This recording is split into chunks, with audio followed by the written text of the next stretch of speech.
با من حقیقت را بگو، بگذار ناراحت شوم، ولی هیچ وقت با سخن دروغ مرا آموخته نکن، خرسند مکن. میلی هر لحظه عمر ما حسابی دارد، هر گفته نگفته جوابی دارد. در نیک و بد حیات شیرین ما، در هر ورق عمر ما کتابی دارد.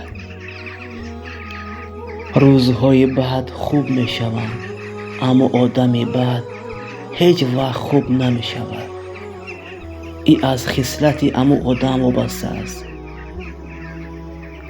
الله که در وجود این آدم مهر تاریکی را زد، مهر گمراهی را زد، او را یگان انسان پاک کرده نمی تواند. گریه نکردن از سختی دل است، سختی دل از گناه زیاد است، گناه زیاد از آرزوهای زیاد است، آرزوهای زیاد محبت به مار دنیا بستن است، محبت به مار دنیا بستن. این یک سرچشمه همه گناه است. الله همه ما را در راست هدایت کند، در آغوش رحمت خودت ما را پناه بده یا الله.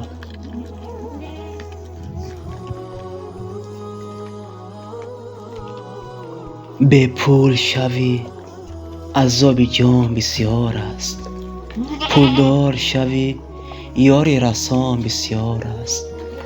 بیمار شوی کسی ندارد پروا، گر بمیری جنازه خوان بسیار است، بسیار است. در فکر گفته های مردم زندگی نکنین. مردم آمدن رفتن، آمدن رفتن. در یاد خودتان باشید، با فکر خودتان باشید. در قبر تنها چی کار میکنید؟ یگون سرمایه بریم به قبر. ایمان بهترین سرمایه، وقت بهترین نعمت برای انسان.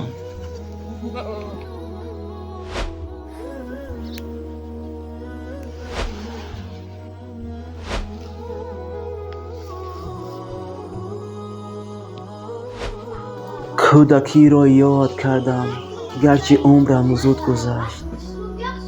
چقدر شیرین بود از دوران کودکی. بازی ها میکردیم، شوخی ها میکردیم.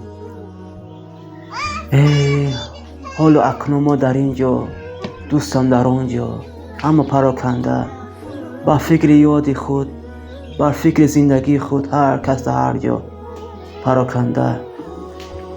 چقدر شیرین بود از دوران کودکی هم برادر.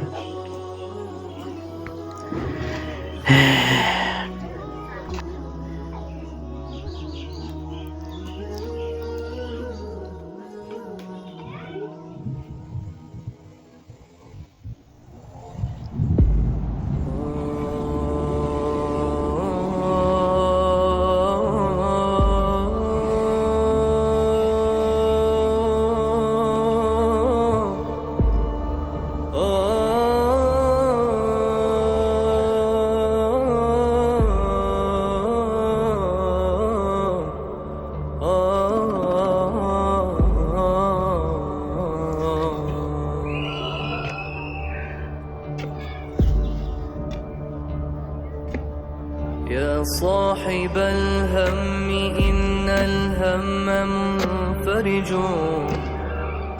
سلام علیکم. أبشر بخير خوبتان جو سوشیال داری؟ فإن الفارج الله. چیه شوربای؟ میشه خوبه. يا صاحب الهم آبا شده زندش بومش که او چیکار بخونه را میره.